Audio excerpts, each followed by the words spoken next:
This week on Vallo News, students at UM can expect their tuition bill to rise next semester. Find out how much more you'll be paying this fall. And some popular dog food brands have included a very toxic ingredient in their recipe.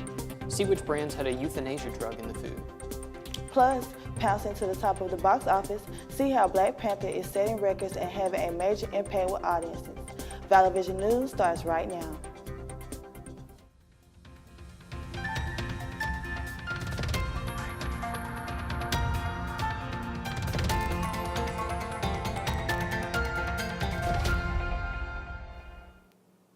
Hello, and welcome to Vallo News. I am Monique O'Neill. And I'm Joseph Markell. Thanks so much for joining us. Topping our news this week, a tuition hike at UM. The university's Board of Trustees has approved a 3% across-the-board increase. UM President Dr. John Stewart made the announcement at last Wednesday's faculty meeting. The increase applies to tuition, room, and board, and it will go into effect this fall. UM is helping students save some money this summer by offering lower tuition rates for all summer terms. The cost per credit hour for in-state undergraduates for summer 2018 will be $325. That's a 17% price cut from the current rate of $391 an hour. Registration for May, Summer 1, and Summer 2 is currently open and can be completed in Banner. Time is running out to apply for scholarships for UM's summer and fall terms. The deadline is March 1st. Current and incoming students can apply for more than 200 scholarships funded by supporters of the university. Just head over to montevallo.awardspring.com to apply. You can also call 665-6231 for more information. The J.M. Smucker Company is recalling 4 dog food brands after a drug used to euthanize animals was found in some canned food. The move follows a warning from the FDA that low levels of the drug pentobarbital were detected in cans of gravy-trained dog food. The drug is most commonly used as a sedative, anesthetic, or euthanize animals. The voluntary recall includes specific shipments of gravy-trained, Kibblers and Bits, Oroy, and Skippy canned dog food. J.M. Smucker released a statement saying the contamination was tracked to a single supplier at one manufacturing facility. Customers who already purchased the products can call the company for a refund or replacement product. New developments in last week's deadly school massacre in Florida. Authorities say the shooter, Nicholas Cruz, had at least 10 rifles in his possession. Cruz is charged with premeditated murder in the deadly shooting at Marjorie Stoneman Douglas High School in Parkland, Florida, where 17 people died last Wednesday. All of the firearms were long-barreled rifles, since 19-year-old Cruz was too young to buy a handgun. Police are still tracking where the guns were purchased, but say they appeared to have been bought in the past year or just before. The students from Marjorie Stoneman Douglas High School want change, and they are taking their message directly to the lawmakers. Now the White House says President Trump is open to improving background checks. But gun control proposals have a long history of falling short in Congress. And it's unclear whether it will be any different from past efforts. Karen Kafer has the details from Washington.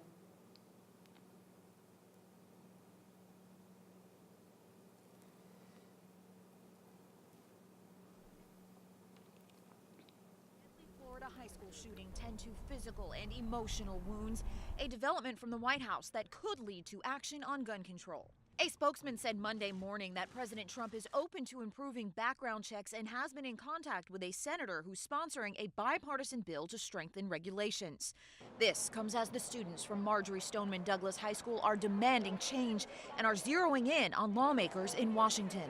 We have to stand up and take charge because nobody else will, because our elected officials certainly won't. We can prevent some seriously nasty crimes and some seriously indescribable tragedies from occurring. And if somebody doesn't want to do that at this point, that's pathetic. But similar gun control efforts have fallen short in Congress, including in the wake of the Sandy Hook shooting in 2012, where 26 people were killed.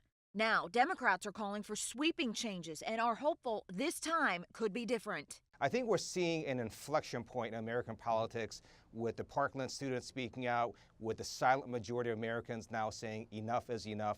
We need to have some common sense gun safety measures. On Monday, Florida Congressman Carlos Curbelo, a Republican, said he spoke to Paul Ryan and says the speaker wants to get something done. He knows that we have a lot of work to do, not just on the gun side of this discussion, but also on mental health, also on making sure law enforcement is doing a better job. Congress is back in session next Monday. In Washington, I'm Karen Kafa. In light of the recent tragedy in Florida, the UN Police Department is hosting a presentation on active shooter response. The training will provide information on how to protect yourself and others in the event of an active shooter situation. The presentation will be held Tuesday, February 20th at 2 p.m. in Comer Auditorium. The UN Police Department reminds students and faculty that there are more safety tips online. Also happening this week, UM's Department of Communication is hosting a Media Day 2018 this Wednesday. Almost 30 media professionals, most of whom are alumni of the Mass Communication Program, will be on hand to mentor and network with students. Media Day 2018 events kick off at 10 a.m. in Strong Hall. The event is open to all MC and comms majors and PR minors. Any UM students interested in learning more about the mass media are also welcome to attend. The University of Montevallo's women's lacrosse team tied a program record for most points scored in a single match Saturday in a game versus Bernal College. Freshman Nicole Pankey led with 6 goals, followed by junior Jamie Hudak with 4. The final score was 23-2. For more athletics news, head to MontevalloFalcons.com. Remember, there's always more news 24/7 on our social media pages.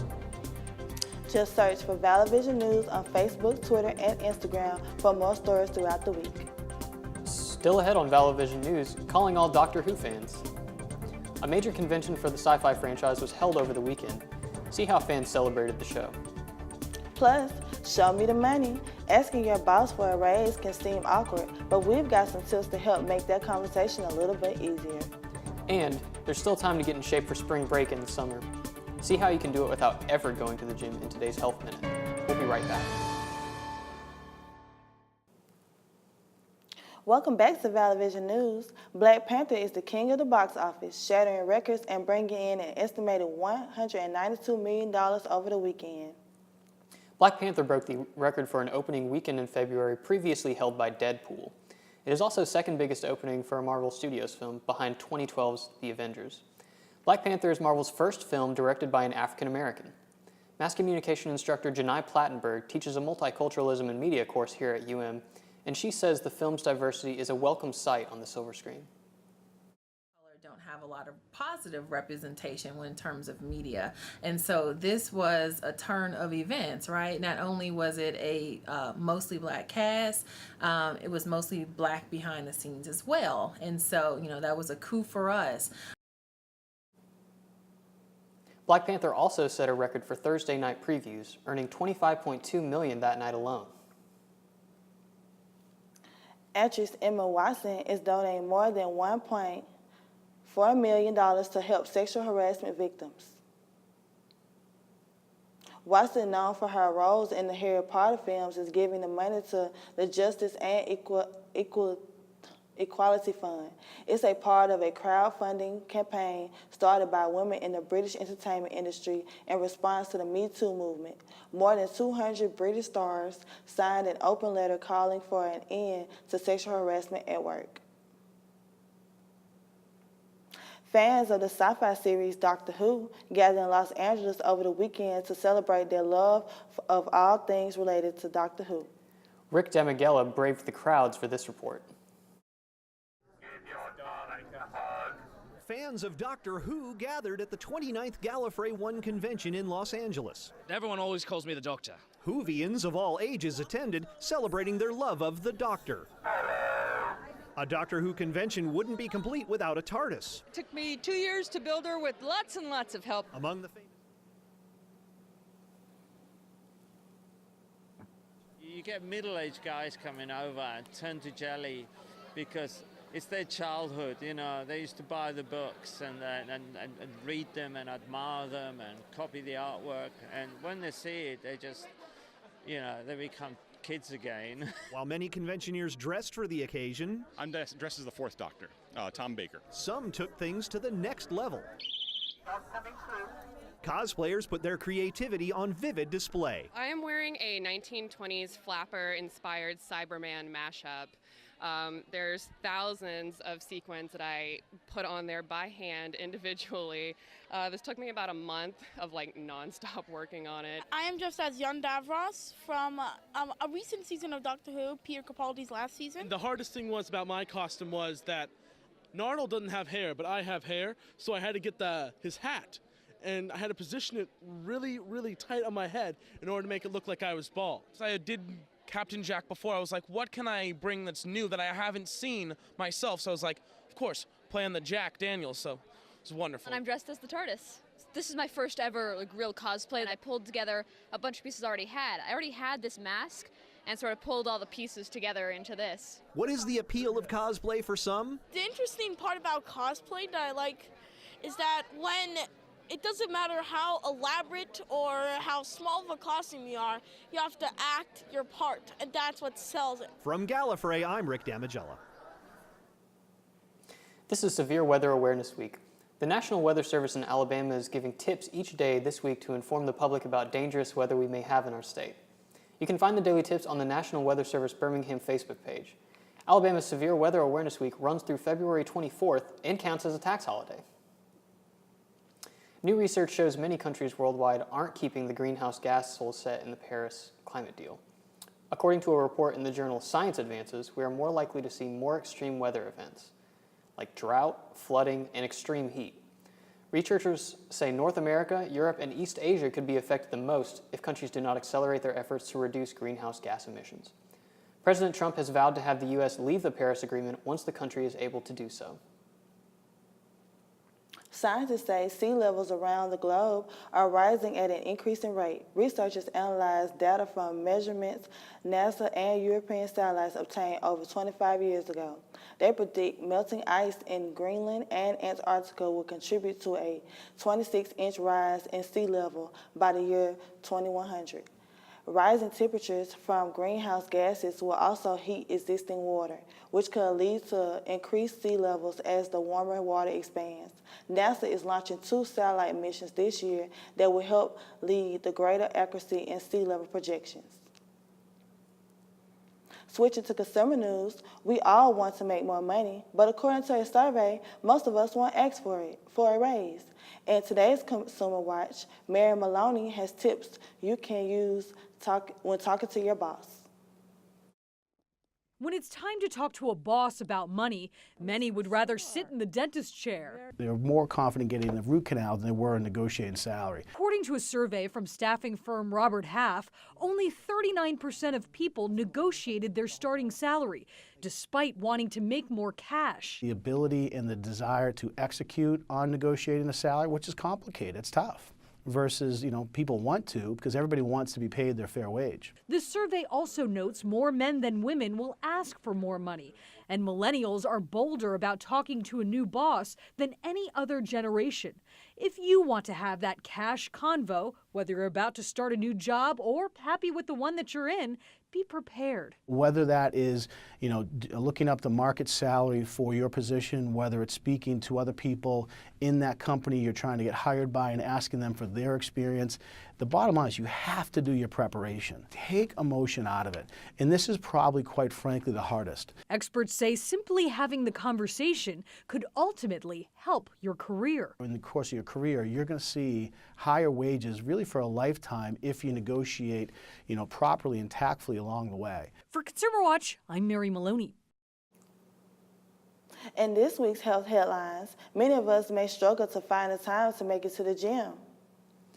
But as reporter Kim Hutcherson shows us, there are plenty of ways to get fit without ever setting foot inside the gym. Benefits of physical activity are well known, but you don't have to be in the gym every day to reap the rewards of exercise. Here are some tips from the U.S. Department of Agriculture. Get social. Instead of going out to eat with friends, pick a group activity instead. Go for a hike, take a walk, or play an exercise-based video game. Find ways to move at work. If you can't use a standing desk, you could stand during phone calls or choose a printer farther away from your desk. Do something new. A new skill or unusual activity can kickstart your motivation. Try a dance class or sign up for a sports league. Dive in. If you don't like to sweat in the heat, head for the water. Take a swim at a community pool or sign up for a water aerobics class. Stay on track. Keep track of your activity and the food you eat with wearable technology, or take advantage of tracking sites online. For today's Health Minute, I'm Kim Hutcherson. That's all the time we have for today's show. Remember, there's more campus and community news on our website. Just head over to ValloVisionNews.wordpress.com to see stories from mass communication student reporters throughout the week. Thanks for watching, and be sure to tune into Vallo Vision News again next week.